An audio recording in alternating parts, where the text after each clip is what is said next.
Jadi sekian gue kerja di gedung itu tuh, nah dapat informasi lah kalau gedung itu dulunya pas ketika pembangunan ada ya korban tumbal proyek di gedung itu. Ya entah ditanam entah diapain, pokoknya ada korbannya lah pas lagi pembangunan itu gedung. Nah memang sebelum kerja gue udah dapat asumsi horor di gedung itu, gitu. Nah pas gue kerja sempat ada momen tuh training ke gedung itu. Ya udah mungkin mitos-mitos doang kali gitu kan. Ya udahlah, training selesai kerja nih gue. Nanti gue ada satu teman gue nih yang anggap aja tim satu lah. Gue pakai satu motor operasional udah dapat gedung itu. Terus ya udahlah, gue tanya ke teman gue, lu tahu nggak sih tentang horornya gedung ini gitu? Kata teman gue, ya dia sih tahu, cuman nggak signifikan gitu, cuma sekedar tahu doang. Berdua nih sama tim gue nih, kita teman gue itu nama palsunya dulu dia punya panggilan namanya Marong. Gue berangkat nih. Nah di gedung ini basementnya 3, 2 basement masih berfungsi buat parkiran, di basement 3 ini udah nggak berfungsi. Jadi mobil-mobil itu pada parkir di basement 2 sama basement 1. Teknisi pada saat itu sibuk semua bang. Dia ya udah mas, kerjain aja gitu. Ini kuncinya. Gue bilang pak, nggak bisa didampingin aja gitu kan, karena bos kita kan nyuruhnya didampingin nih. Kita kan tamu, kalau ada apa-apa pasti kan bermasalah kita yang misalahin. Iya. Habis gimana pak, personil kita kan sedikit. Udah nggak apa-apa gitu. Pun gue nggak mau, terus kata gue gini, pak kalau besok-besok saya kunjungan harus didampingin pak gitu kan. Nah gue bilang kan lama gue kalau nungguin engineer-nya. Jadi gue asal ke situ tuh lama gitu. Nah, gue kan jadi komplain gitu. Awalnya gue masih ngikutin SOP yang nantinya sebenarnya bukan SOP banget karena horornya nih. Dia nggak bisa kan, ya udah nggak gue ikutin tuh pada saat itu. Gue kerja nih. Nah, pas gue lagi kerja, itu gue ngeliat ada pahat bang. Pahat warnanya emas.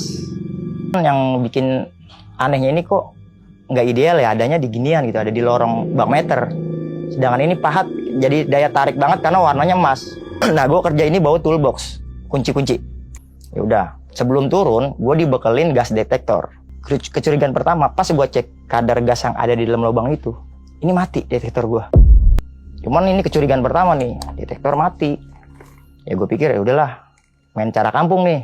Lah, dan lagi training ini aman, nggak ada kadar gasnya di sini gitu kan. Ya udah, gue cipratin air, gue tunggu berapa menit, gue turun nih bang ke dalam. Pas gue lagi turun, nah ini curiga pas udah gue selesai, gue kan toolbox gue kaleng nih. Gue pakai kunci 17. Kunci 17 ini gue taruh di samping toolbox.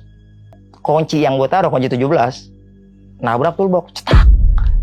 Satu, gue ngeliat pahat kan ada di posisi nggak ideal gitu. Suara ini kenapa bisa goyang sendiri nih? Nah, gue selesain, gue naik ke atas.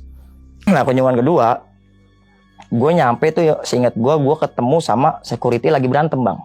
Jadi gedung itu punya SOP, kalau masuk ke dalam gedung ini jaketnya harus dibuka. Karena ojolnya batu, jadi dia cekcok gitu. Nah, gue datang pas dia lagi cekcok. Nah, kata security-nya, karena dia udah kenal kan emang ada kunjungan PAM setiap bulan.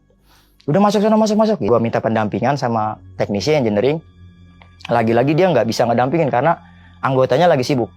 Gue bersikeras seakan-akan nekenin SOP. Nggak mau pak, saya harus didampingin. Udah dia ngontek-ngontek anak buahnya tuh.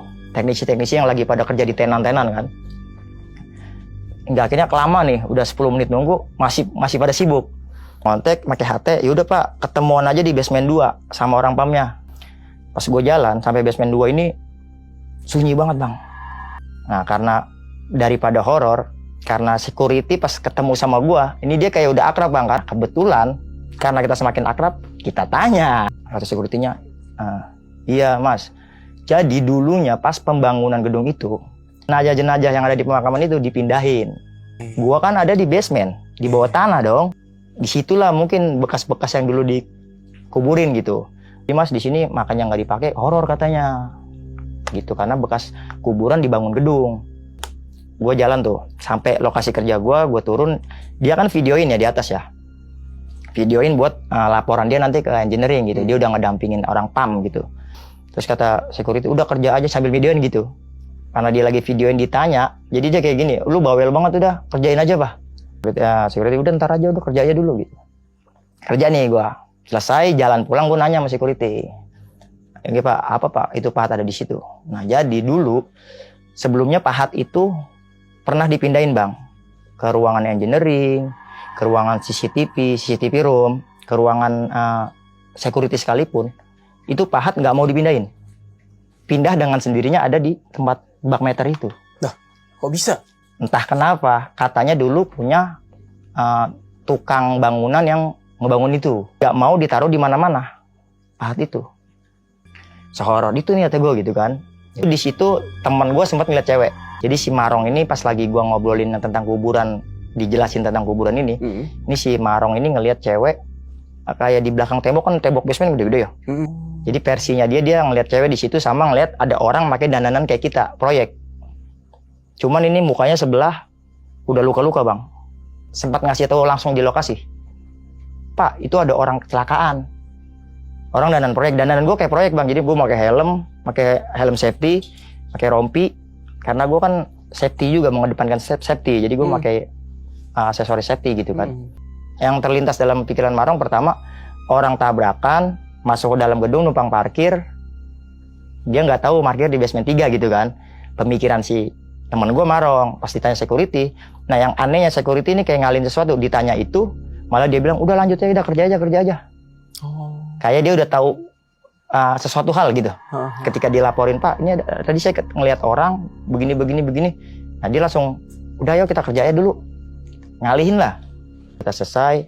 Nah sampai kantor, gue ngomong sama Rong, pahat yang tadi horor banget ya gitu. Maksudnya bisa pindah sendiri gitu. Nah gue inisiatif bang. Di tempat kerja gue, kan tadi gue bilang gue semuanya tim 1. Tim 2 ini gue punya temen, kita sebutnya namanya Bang Andi lah. Jadi Bang Andi ini karakternya dikit-dikit horor gitu bang. Ngomonginnya horor mulu kalau ketemu. Entah itu dikit-dikit ilmuwan gitu, ilmu goib, dikit-dikit ngebahas goib gitu. Karakternya kayak gitu. Nah karena gue punya pengalaman tentang pahat ini yang suka pindah dengan sendirinya, di kunjungan selanjutnya gue minta nih, gue jalan sama dia, sama Bang Andi. Jadi rolling dulu nih, rolling tanpa sepengetahuan bos gitu. Kita rollingnya bang, lu jalan sama gue bang, karena di sono ada pahat yang begini-gini, gue ceritain tuh Bang Andi. Nah, ketemu nih di momen gue ke gedung itu lagi ya. Nah, gue udah sama Bang Andi nih, Marong ke jalan sama partnernya Bang Andi. Gue jalan sama Bang Andi, tukeran lah. Gue jalan sama Bang Andi. Nah, di situ gue berharap nggak didampingin bang, karena gue udah berani nih jalan sama orang semi praktisi. Kedua, dia punya misi buat ngambil pahat itu. Enakan nggak didampingin kan? Nah, pas gue izin, pas banget. Lagi sibuk, nggak didampingin. Ya kan, kesempatan nih bang gitu. Udah gue sampai ke bak meter, gue kerja Bang Andi. Pas Bang Andi naik, ngebuka toolboxnya, pahatnya gue bawa nih. Nah gue ke ruangan engineering, karena gue kan gak didampingin, gue minta tanda tangan dong buat ACC. Jadi gue harus ada ACC bang, entah itu dari security, pokoknya ada yang dampingin dah, ada tanda tangan gitu. Gue tanda tangan, udah pak, udah selesai pak nih tanda tangan ini. Nah dari ruangan engineering buat keluar gedung itu gue ngelewatin ruang CCTV room. Gue dipanggil sama salah satu security, Pak sini pak, tadi siapa yang ngedampingin? Enggak pak, pada sibuk semua, kita nggak didampingin. Mungkin karena gue tamu, security kan takut gitu ya, takut orang mencurigakan masuk gitu. Sini pak, masuk pak. Disuruh masuk gue ke ruang CCTV room. Ternyata di ruang CCTV ini gue bertiga bang, gue nggak didampingin, gue berdua Bang Andi doang. Ini security ngasih informasi, ngunjukin visual gambar gitu di TV. Gue tuh bertiga, ada orang lagi pakai dandanan proyek ngikutin gue. Jarak 10 meter atau 5 meter nih ada yang nyusul. Ya udah, dalam pemikiran Bang Andi sih dia bilang, ini karena pahatnya gue bawa nih. Gitu. Besokannya gue ketemu Bang Andi nih, gue tanya bang, gimana itu pahat? Laporan Bang Andi bilang pahatnya hilang. Jadi pas pagi dia mau berangkat kerja, dia malamnya lupa, mungkin udah capek kali ya. Jadi pahat itu nggak dipindahin, masih di toolbox. Nggak dipindahin. Nah pas paginya dia mau kerja, kan dia meriksa barang dong, karena kita mau berangkat kerja. Nah pahat itu hilang. Nah terus istrinya jam 3 pagi ini keluar bang, mau ke kamar mandi. Jadi Bang Andi ini rumahnya pinggir kali, yang toiletnya itu di luar. Di depan pintu kamar mandi dia ngeliat sosok orang proyek yang sama kayak dilihat si Marong. Malam istri gue yang didatengin, katanya dia mungkin nyusulin pahatnya kali ya. Berarti si Marong sempat cerita, cuman yang cewek ini yang nggak dia ceritain, yang dia ngeliat cewek. Yang orang proyek ini kan dia cerita, yang dia pikir tuh orang kecelakaan. Iya, maksud gue cerita ke Bang Andi. Cerita, Bang Andi kan gue udah ceritain semua, karena dia kan memang punya misi buat ngambil pahat itu. Iya. Jadi gue ceritain semua, detail gue ceritain ke situ. Ya jadi yang lebih ditemuin ini istrinya bang.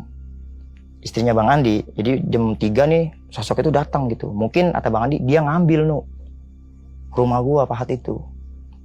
Nah di balik itu gue penasaran Bang, ada nggak sih di sana? Kan pahatnya hilang tuh. Gue kan kunjungan lagi ke sana nih. Di beberapa hari ke depan gitu kan. Terus gue penasaran nih, ada nggak Bang? Iya sana lu lihat lagi gitu. Ada nggak di sana?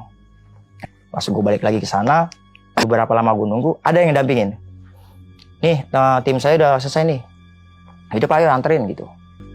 Udah 4:30, gue dianterin isi. Di tengah perjalanan, itu HT-nya bunyi. Ada trouble lift mati. Mau nggak mau dia ngerjain lift. Karena kekurangan personil. Gue lagi-lagi nggak didampingin nih.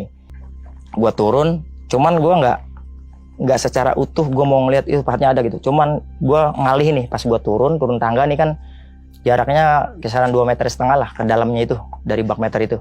Pas gue lagi turun tangga nih gue ngeliat nih di ujung mata gue pahatnya ada Bang. Gue kerja di sini sih momen paling ger nih. Jadi pas gue lagi kerja kan nomor segel lama sama segel baru dicatat sama yang di atas kan sama si Marong. Gue nyebutin teriak nih dari bawah, Rong nih nomor segel lama gitu. Nah pas gue lagi ngeliat Marong di atas, itu sosok itu ngintip di pundaknya Marong gitu. Gue yang lihat itu serasa kayak kita ditodongin pistol Bang. Itu darah kayak turun semua, teng, lemes, ke distract, nggak bisa ngapa-ngapain. Perasa ya, mungkin rasanya aja ya. Itu toolbox gue ambil kayak tembus pandang. Si Marong ini kayak curiga. Ini bocah ngapa gitu. Mau turun Bang. Nah ketika dia mau turun ini, gue langsung seketika gitu kayak bisa nih ngelawan kondisi ke distract itu gitu. Nah segelnya gue putusin. Udah nulisnya nanti aja gitu. Ntar di atas udah kayak kita lari. Gue lari ke pos security. Gue nggak ke ruangan engineering karena ya, security nanya, kenapa sih Mas kok ketakutan begitu gitu? Gila Pak, saya ketemu sama orang begini-gini. Gue jelasin ke security Bang. Di momen lari itu gue ada yang jatuh. Nah terus karena dengkul gue berdarah, di situ gue diobatin security. Nah di situ gue cerita. Diobatin ya udah gue nanya, Pak gila horor banget Pak gitu. Terus dia bilang emang kayak gini Mas katanya gitu. Jadi tuh selain bekas kuburan, disinilah gue dapet jawaban Bang. Jadi sosok itu memang sering nampakin Bang. Jadi dia pas pembuatan pondok ini kan di basement 3 itu udah selesai mau ke basement 2. Nah si kuli proyek ini jatuh Bang, jatuh ke lokasi tempat gue kerja itu. Nah pas dia jatuh ini dia nggak diangkat. Dicor di situ Bang, ditumbal proyek. Nah pahatnya ini itu punya dia. Nah katanya dia dicor di situ. Jadi lokasi dia itu di area gue kerja. Udah kejawab gue, ternyata sosok itu ya dia katanya dia minta disempurnakan Bang. Nah, yang kedua, kenapa engineering atau teknisi selalu kekurangan personil? Kata security. Jadi sebenarnya di situ tuh banyak ngebuka lowongan kerja Bang buat bagian teknisi. Nah, karena banyak momen-momen anak-anak baru itu ketemu sama sosok itu. Selalu orang baru. Makanya nggak ada yang nyanggup. Itulah alasannya orang-orang baru tuh selalu ditampakin sama dia. Makanya tadi kan yang si Marong, Pak itu Pak ada orang kecelakaan. Udah lanjut aja. Jadi security ini tahu Bang. Sosok itu sering nampakin buat orang-orang baru. Ketika gua kunjungan selanjutnya gitu. Karena mungkin gua udah jadi orang lama. Itu nggak ada kejadian horor di situ. Namanya ditumbalkan Bang, masa digali? Hanya sekedar manggil paranormal mungkin yang bisa menyempurnakan dengan cara lain mungkin. Mungkin usahanya seperti itu kalau kata gue sih mungkin.